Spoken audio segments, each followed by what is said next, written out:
bonjour ou bonsoir, selon l'heure à laquelle vous nous regardez. Je suis votre chroniqueur audio et animateur de podcast à l'ODJ Média. Je suis chargé de vous lire aujourd'hui, avec une fidélité totale et absolue, la chronique de Ahmed Nagy.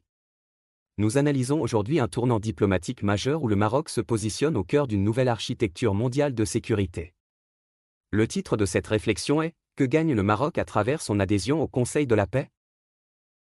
Le Maroc est désormais membre fondateur du Conseil de la paix initié par le président américain Donald Trump. L'engagement a été pris par Sa Majesté le roi Mohammed VI, suite à une invitation dans ce sens qui lui a été adressée par le président américain, et ce, pour une meilleure gouvernance des affaires internationales. Le ministre des Affaires étrangères Nasser Bourita en a signé, le 22 janvier au Forum économique mondial de Davos en Suisse, la charte constitutive. Le Royaume est, avec le Bahreïn, l'un des 2 premiers pays au monde signataires de ladite charte. C'est le premier pays africain à s'engager dans cette voie. Le Conseil de la paix a été initialement instauré à travers la résolution de 1803, adoptée par le Conseil de sécurité des Nations Unies en novembre de l'année écoulée, qui porte sur l'arrêt du conflit dans la bande de Gaza et sa reconstruction. Son mandat a été, toutefois, élargi par le président Trump pour s'étendre à la résolution de tous les conflits à travers le globe. L'auteur ajoute que cette nouvelle instance internationale s'est attribuée des compétences quasi identiques à celles du Conseil de sécurité de l'ONU, mais où seul le président américain détient un droit de veto. Certains pays, tels la France, membre permanent du Conseil de sécurité de l'ONU, ont refusé de s'y joindre, tandis que d'autres, à l'instar de la Russie et de la Chine, temporisent pour l'instant et attendent d'en savoir plus à ce sujet avant de se prononcer. Vite fait, bien fait. Que gagne le Maroc à compter parmi les membres de cette fraîche instance internationale façonnée selon des normes trumpiennes?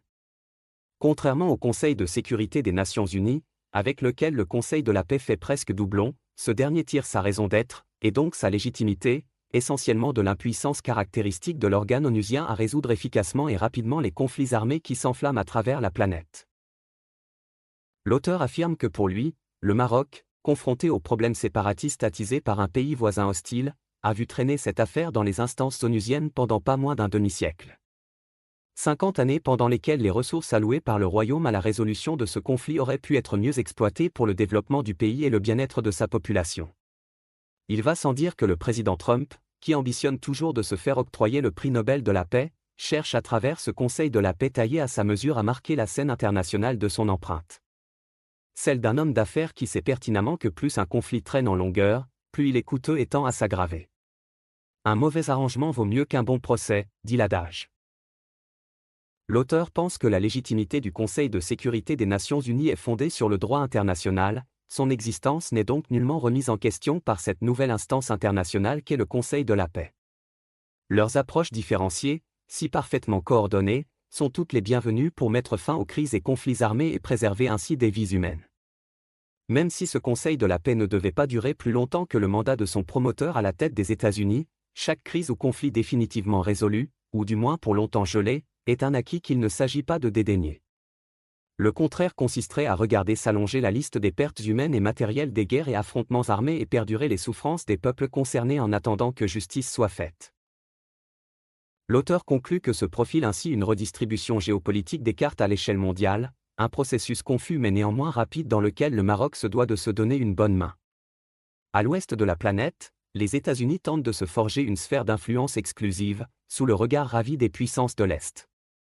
La Russie n'en a pas encore fini de dévorer des territoires en Ukraine, riche en ressources naturelles, alors que la Chine porte un regard gourmand sur Taïwan.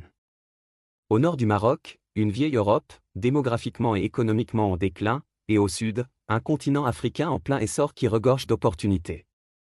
À l'est, rien à signaler, si ce ne sont les perpétuelles inimitiés.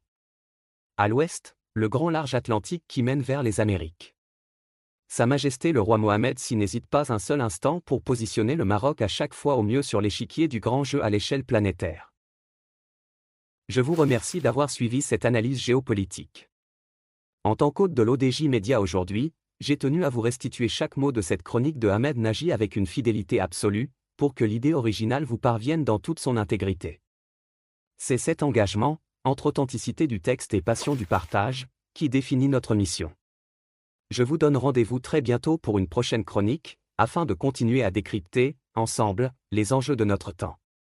D'ici là, Cultivez votre curiosité et restez connectés sur l'ODJ Média. À très vite.